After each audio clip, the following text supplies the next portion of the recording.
The Ardennes forest was dark with snow and silence when our divisions marched forward in December of 1944. Hitler's last great gamble, the Ardennes Offensive, had been designed to split the Allies, seize Antwerp, and perhaps force a negotiated peace. We moved under cover of fog and winter storms, confident that the skies would be closed to Allied aircraft. The weather was our shield. The surprise was total. American units were scattered, their lines buckling. Tanks rolled through villages, artillery thundered through the valleys, and for a brief moment we believed the Reich had one last chance at victory. But victories in war are measured not only in surprise, but in endurance, and soon the fog lifted, the skies cleared. When the American counterattack began, it came not just with tanks and infantry, but with a new terror none of us had ever imagined. It came with shells that seemed guided by unseen hands, fuses that exploded not on the ground, not after impact, but in the air above us, tearing entire formations apart in seconds. At first we could not understand it. We had grown used to artillery barrages. They were terrifying, yes, but predictable. Shells screamed overhead, struck the earth, and exploded in bursts of dirt and steel. If you threw yourself to the ground, if you dug deep enough, if you hugged the frozen earth, you had a chance. That was the law of artillery. The earth was your shield. But in the Ardennes, that law was broken. One morning, as my regiment advanced through a snow-covered clearing, the first shells came. We heard the usual whistling sound. Men shouted, "Cover!" and threw themselves down. But instead of craters, the explosions erupted above our heads. Steel fragments sliced downward like scythes. Men who thought themselves safe were cut to ribbons in their foxholes. An entire company vanished in seconds, screaming in shock. We were stunned. Our officers shouted that it must be luck, that the Americans had timed their shells perfectly. But then it happened again and again.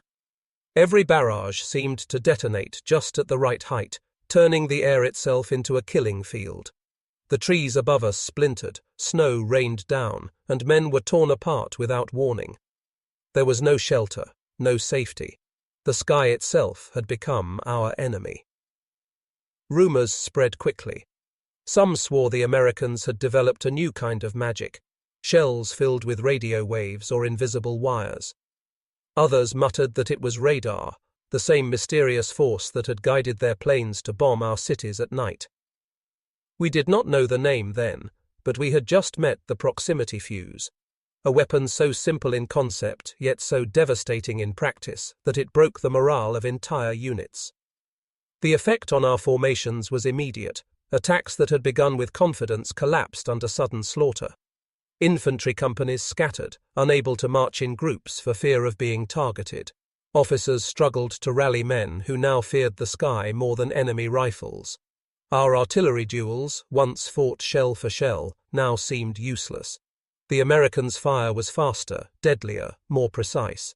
I remember crouching in a frozen ditch, my ears ringing, my coat soaked with blood not my own, and staring at the wreckage of what had been a platoon minutes earlier. Their bodies lay twisted in the snow, blackened by fragments, untouched by craters. It was as though the air itself had devoured them. That was the moment I realized the battle had changed. Surprise no longer belonged to us. It belonged to the Americans and their invisible fuses. For weeks we had believed that discipline, courage, and winter's cover would give us the edge.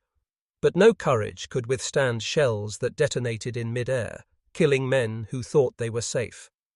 It was not just destruction, it was humiliation. We had trained our soldiers to trust the earth, to dig in, to survive barrages. Now the earth betrayed us. The old rules were gone. In the Ardennes, we did not just fight the enemy. We fought a new law of warfare, one that stripped us of hope. Every shell might be the last, not because it struck the ground, but because it knew where to find us. Of course, later we would learn the truth, that these were proximity fuses, tiny devices inside the shell that sensed when they were close to a target and detonated at the perfect height. But in those days, all we knew was that the Americans had brought something new, something that made our formations vanish in smoke and steel. The Battle of the Bulge was supposed to be our triumph. Instead, it became our graveyard.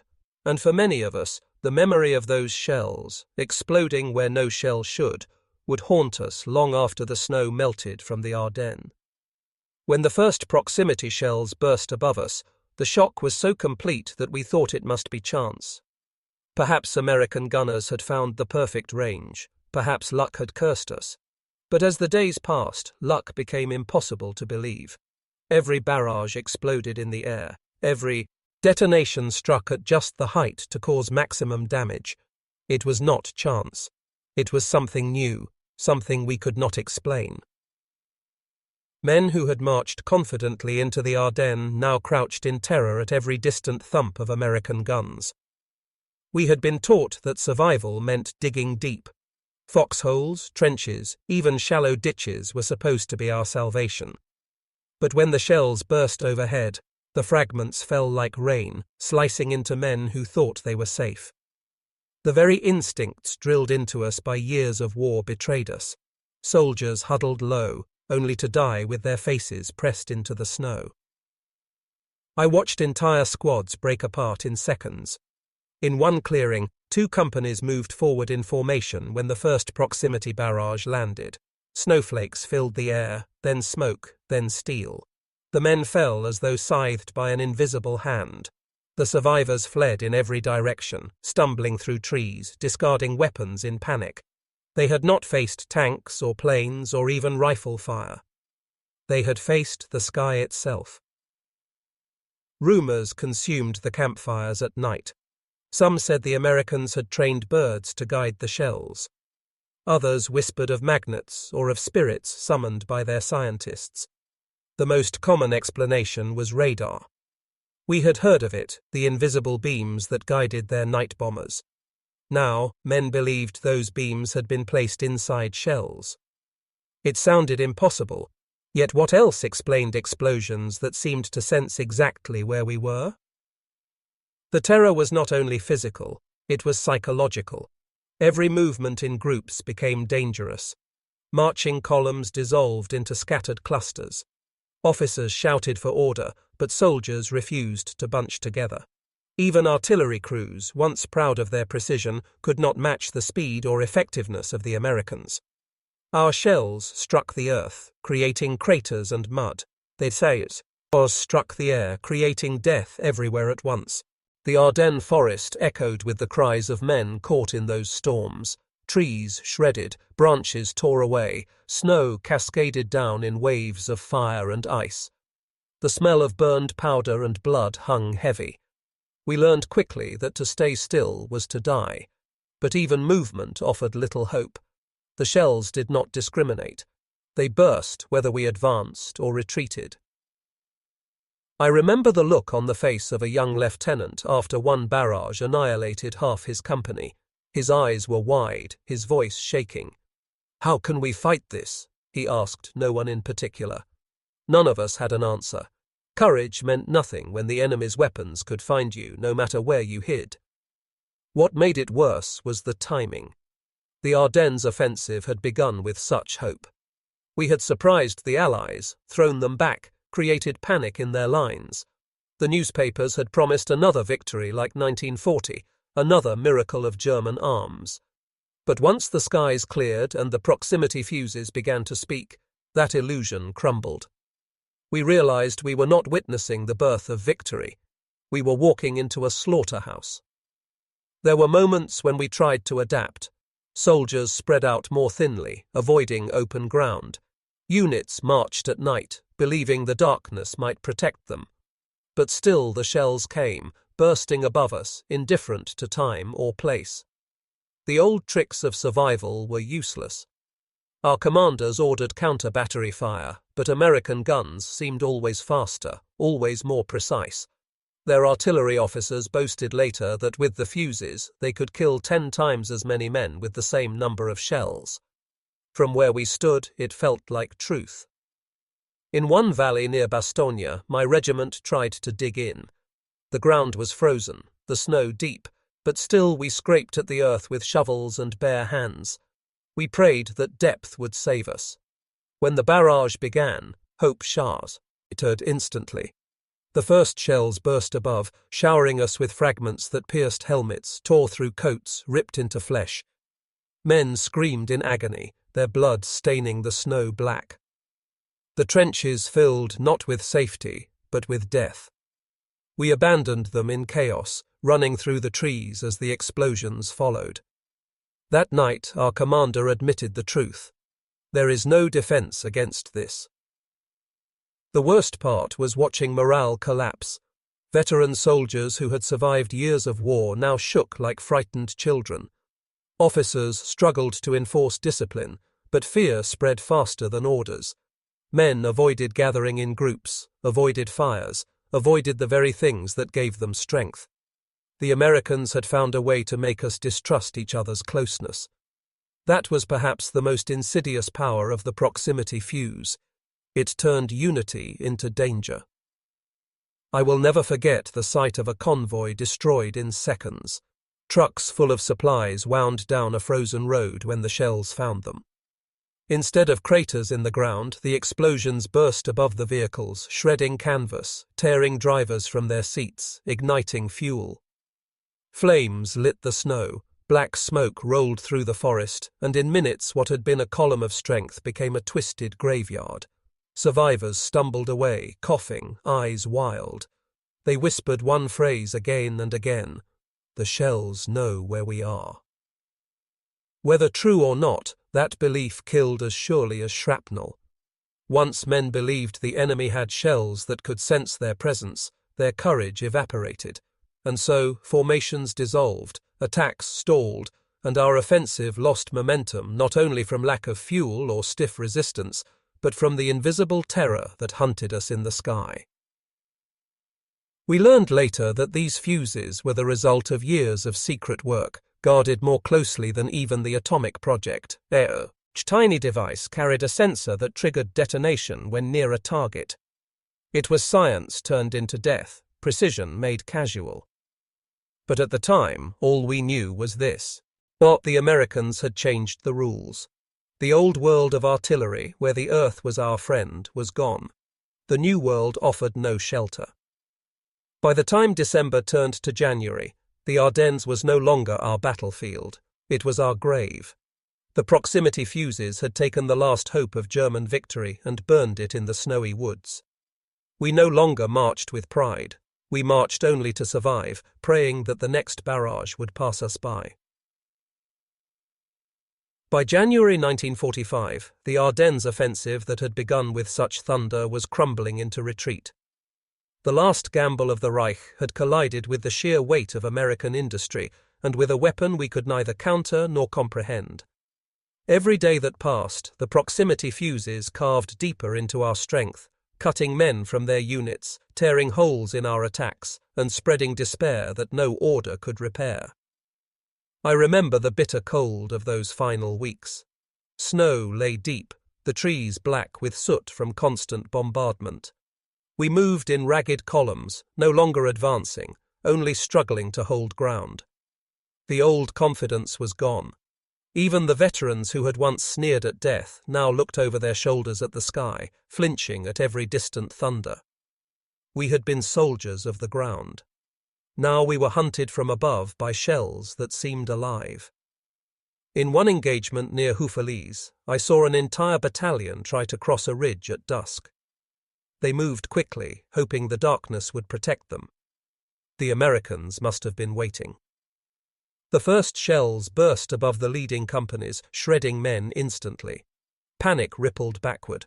The ridge became a slaughterhouse, bodies tumbling down its icy slopes, rifles clattering into the snow. Survivors who staggered into our lines hours later looked like ghosts, their faces hollow, their uniforms soaked in blood. They spoke only one sentence: "The shells are everywhere." Our commanders tried to explain it away. They told us the Americans had perfected their gunnery, that discipline could still save us. But none of us believed it. We had seen too much. Shells that killed in foxholes, shells that destroyed convoys, shells that burst in midair as though they had eyes. The belief spread that the Americans had found a way to give their artillery intelligence. Once such a belief took root, no amount of command could pull it out. Fear had become fact. The effect on our strategy was devastating. Attacks planned in mass were abandoned. Columns that once moved with precision now stumbled in fragments. Orders to gather men for assaults were ignored by soldiers who feared that gathering meant death. Our entire doctrine of maneuver collapsed. Where once we had relied on concentration of force, now concentration itself became suicide. The fuse had undone not just formations, but the very principles of our army. I recall a night when my unit huddled in a ruined farmhouse, shivering in the cold. Outside, the sky glowed faintly with artillery flashes. One soldier asked quietly, "How can they do this? How can shells know where to find us?" No one answered. The silence was heavier than any response. Finally, another man whispered, "If they can waste such weapons on us here, then the war is already lost." That was the truth none of us dared speak aloud. As January wore on, the Americans pressed us back. Fuel shortages crippled our armor, and the skies filled again with Allied aircraft. But it was the artillery that broke us most completely. Even when the planes could not fly, the proximity fuses rained down death. In forests, in valleys, in villages, the story was the same. Men shredded in seconds, formations dissolved, courage drained away. I have carried many memories from that winter, but none so vivid as the sound of those shells bursting above, a hollow crack that echoed differently from ordinary explosions. It was a sound that meant death was falling from the air, not rising from the ground. Even now, decades later, I hear it in my dreams. When we finally withdrew from the Ardennes, the offensive in ruins, I knew we had seen the end. The Reich had gambled its last strength, and America had answered not only with tanks and planes, but with science that made our tactics obsolete. We could not match it. We could not even understand it. The proximity fuse was a symbol of what we faced, a nation whose resources, knowledge, and industry were beyond our reach. In captivity, I learned the truth. The Americans had developed the fuse in secret, a tiny device that sensed its proximity to targets using radio waves. Simple, brilliant, unstoppable. It had been guarded like treasure, deployed only when it could tip the balance. And in the Ardennes, it had tipped more than the balance. It had crushed the last hope of Germany. Years later, when I spoke of the war to my children, I told them of tanks, of hunger, of marches through frozen forests. But when they asked me when I knew the war was lost, I gave them a different answer. I told them of the day shells began to burst above us instead of beneath. I told them of the sky turning into our enemy. I told them that defeat did not always come with a roar of tanks or the flash of aircraft, but with the silent, invisible hum of science hidden in a fuse. The Battle of the Bulge is remembered as Germany's last offensive, our final attempt to change the course of the war. But for those of us who survived, it was more than that. It was the place where the old world of war ended. It was where trenches ceased to protect, where courage ceased to matter, where formations ceased to exist. It was where science leapt ahead of bravery and proved once and for all that the Reich could never win. And so, when I close my eyes, I do not see victories or banners or even defeats on the battlefield. I see snow falling silently over broken forests. I see the flash of shells above the treetops. I see men scattering, crying out, the air itself filled with steel. And I know that in those moments, under the storm of proximity fuses, the last dreams of Germany died.